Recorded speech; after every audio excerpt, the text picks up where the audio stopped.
J'espère que vous allez bien, j'espère que vous vous portez bien. Salam alaikum wa zulfullaoun.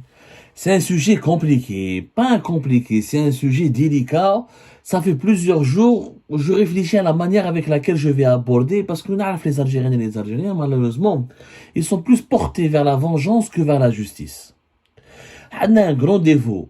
On ne veut pas la justice maintenant, on veut se venger, on veut humilier les personnes contre lesquelles nous avons, même si ces personnes ont fait du mal, et même elles ont fait beaucoup de mal, mais la justice doit les punir de façon proportionnée, mais à la de leurs crimes, et de façon toujours humaine. Quand Dostoïevski, un grand écrivain russe, il avait dit un jour, on mesure le degré de civilisation d'une société à la manière avec laquelle elle traite ses prisonniers. Et là, ça fait plusieurs jours où il y a un sujet qui me dérange. J'ai décidé de faire mon coup de gueule. Ça, vous nous connaissez, moi je suis pas là pour être aimé ou pas aimé. Moi je suis là pour dire certaines vérités auxquelles je crois et des vérités que j'ai pu étayer par des faits. Vous savez, depuis 2019, nous avons des dizaines de personnes, une dizaine de VIP, ou une dizaine d'anciens dirigeants politiques et militaires qui ont été emprisonnés. Si on compte presque 20 anciens ministres, 3 anciens premiers ministres, une centaine d'officiers supérieurs de l'armée, dont une dizaine de généraux et de généraux-majors, d'anciens patrons de légion militaire, ou d'anciens chefs des services secrets, ou d'anciens commandants de la gendarmerie nationale, ou d'anciens patrons de la police algérienne, qui Abdelghani Hamel, etc.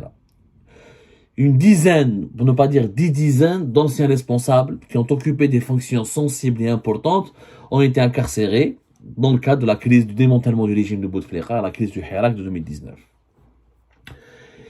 Qu'ils soient condamnés à la prison ferme pour leurs torts et leurs crimes, il n'y a pas de débat là-dessus.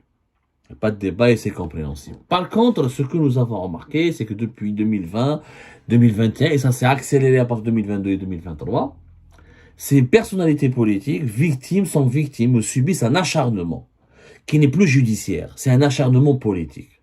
La preuve, la majorité de ces personnalités politiques vivaient à Alger, ou avaient leur famille qui vivait à Alger, ou là ont des familles qui vivent dans les grandes villes du nord du pays, Oran, Alger, notamment un peu Annaba ou la Constantine. Sauf que ces personnalités politiques, à la suite de leur procès, même c'est des procès qui étaient expéditifs, Algérie Part a toujours dénoncé ces procès politisés. On n'en s'est pas attardé. On a jugé une vingtaine de ministres, 3 anciens premiers ministres, une dizaine de généraux-majors et de dirigeants militaires et civils importants et qui avaient accès à des secrets de l'État, à des secrets de défense, à des secrets à des dossiers classés secret défense ou la secret d'État, mais on les a jugés de façon trop rapide, au bout d'une année, 2 ans, sans comprendre véritablement les dossiers. On a l'impression, pas que l'impression, on a analysé ensemble et Algérie Pat à maintes reprises, soit l'affaire de Saïd Bouteflika, de Yahya, de Sellal, ou les affaires des généraux Saïd Bey, ou la de Tartak, ou la de ceux qui ont été en prison, qui m'a le général Toufir, Mehna Djebal, qui sont sortis plus tard, ou la Abdelghani Hamel. Il y a eu pas mal d'anomalies, d'irrégularités, de précipitations et de conclusions qui ont été faites sans preuve matérielle. Au-delà de ces aspects d'irrégularité et ces aspects qui relèvent que la justice en Algérie a voulu condamner des personnes à cause d'abord de leur nom et de leur affiliation à un ancien régime politique ou à un clan politique et non pas à cause de leurs crimes ou de leurs torts.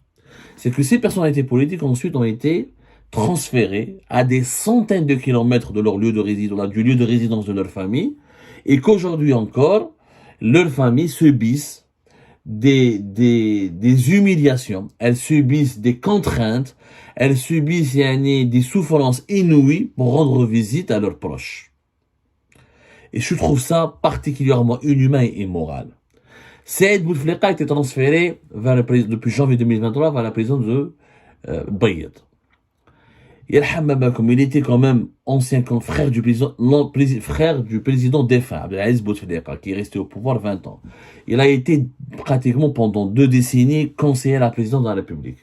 Il a été l'une des faces visibles de l'État algérien. Pour les CSR, ok, c'est autre chose, mais il a incarné l'État. Il avait accès à des dossiers sensibles.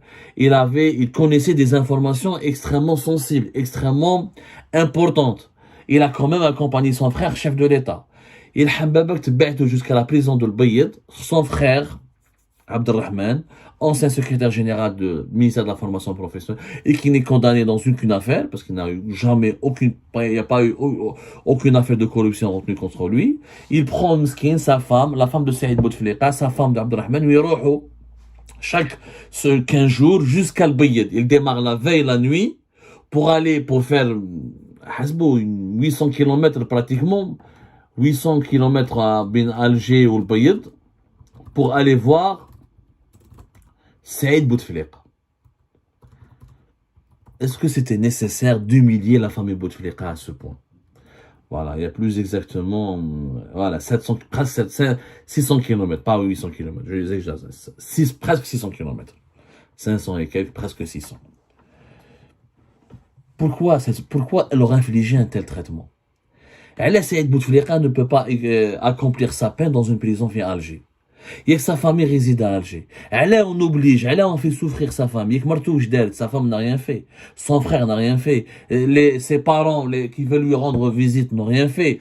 Pourquoi les faire souffrir, les torturer et le jeter Saïd Bouteflika à 600 km d'Alger?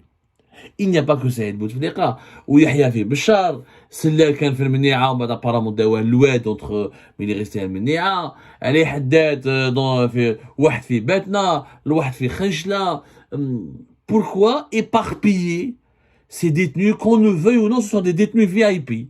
Ce sont des détenus VIP. Ça existe dans le monde entier. Il y a des prisons avec un quartier VIP. Dans tous les systèmes carcérales du monde entier, il y a le statut de VIP. Et c'est un statut qui se justifie légalement. Je m'attends à un détenu VIP. Un détenu VIP, c'est quelqu'un qui a occupé des fonctions officielles, qui a eu accès à des informations sensibles, qui a travaillé ou qui a représenté l'État et le pays.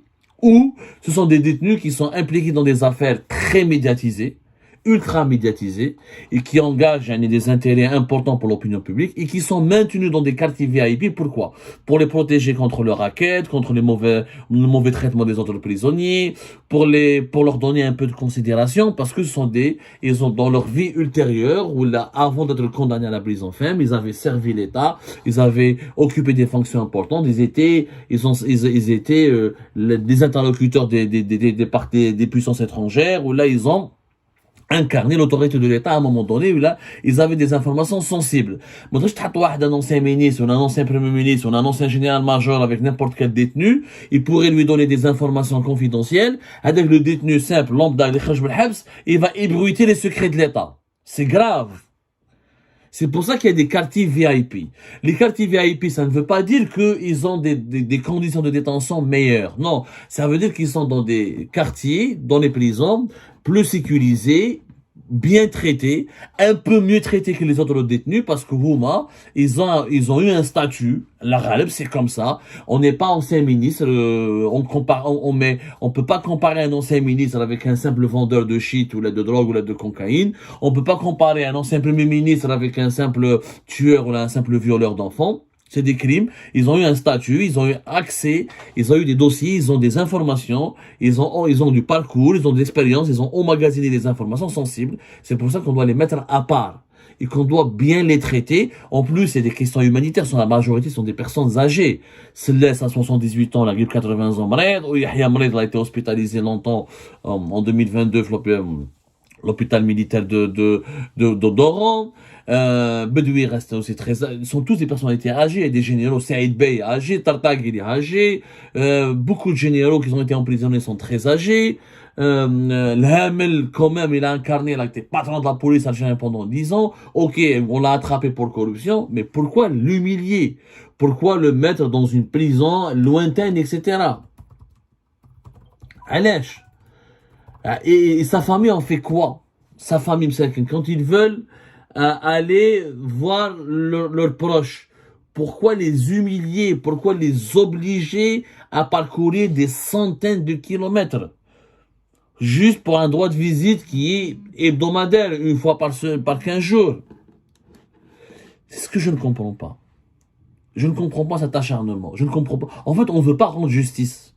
On veut humilier. On veut se venger. Clairement, Il y a une différence, mais humilier, se venger, rendre justice. Tu l'as condamné à la prison, Khalif fait Alger, sa famille habite Alger, laisse-le à côté. Car tu l'éloignes à 100 km, à 80 km du domicile familial, mais l'éloigner à 500, 400, 600, 700 km, je suis désolé. Je suis désolé, ce n'est pas de la prison, ce n'est plus de la justice, c'est de l'humiliation. Pour des personnes qui ont occupé des fonctions, dans l'histoire de l'Algérie, tu ne peux pas effacer les traces de Sellel. On ne peut pas effacer les traces de Ouiahia, qui ont été reçus par des présidents étrangers, qui ont participé à des sommets étrangers, qui ont... Saïd Bouteflika a accompagné son frère. Il a accueilli, il a reçu des délégations étrangères. Il a connu, il a participé à des réunions très sensibles. Il connaît des informations. On ne peut pas effacer leur nom de l'histoire de l'Algérie. Et on n'a pas à le faire. On a à les condamner pour leurs crimes, pour leurs torts. Mais on ne peut pas leur coller tous les malheurs du pays. Et on ne peut pas faire payer à leur famille les crimes qu'elles n'ont pas commis, dont elles ne sont pas responsables. Je pense que c'est inhumain, ce qu'on est en train de faire à ces familles. C'est humiliant et c'est inhumain. Et ce n'est pas de la justice. C'est de la hagra. C'est de l'humiliation. ما قلنا لكمش خرجوهم من الحباس. Même si moi je suis pour une amnistie, je trouve anormal qu'il y a autant de ministres, ces 3 premiers ministres en prison. Je pense qu'on aurait pu les condamner avec du sursis, les assigner à résidence, leur prendre leurs biens. Et je pense d'ailleurs, moi, c'est mon point de vue, j'ai toujours défendu cela, qu'ils n'ont pas bénéficié de procès équitables et qu'ils n'ont pas été jugés correctement et convenablement et qu'on n'a pas la vérité, toute la vérité sur ce qu'on leur reproche. Mais bon, c'est pas grave, on va partir du point de vue qu'ils méritent la prison. On ne demande pas elle s'est dit une grâce de les sortir de prison. Mais qu'on les traite de façon humaine. Qu'on accorde le droit à leur famille, qu'on les emprisonne dans un endroit pas très éloigné de leur famille. Qu'on les mette dans un quartier VIP parce qu'ils sont des VIP. Et être un VIP, ça ne signifie pas que tu es supérieur aux autres. Ça signifie que tu es juste différent des autres. Parce que tu as vécu de façon différente des autres. Et que tu as eu un rapport avec le pays, avec l'État, avec la société, qui est différent des rapports des autres détenus. C'est tout ce qu'on demande. Ne pas faire preuve d'humanisme dans ce domaine-là, c'est dire que finalement les dirigeants actuels sont plus mauvais que les dirigeants que nous avons emprisonnés. Et qu'un jour, peut-être la roue va tourner. Et que les dirigeants actuels pourraient peut-être un jour se retrouver à la place des dirigeants qui sont emprisonnés. Il ne faut pas insulter l'avenir. C'est pour cette raison qu'il faut être exemplaire pendant le présent.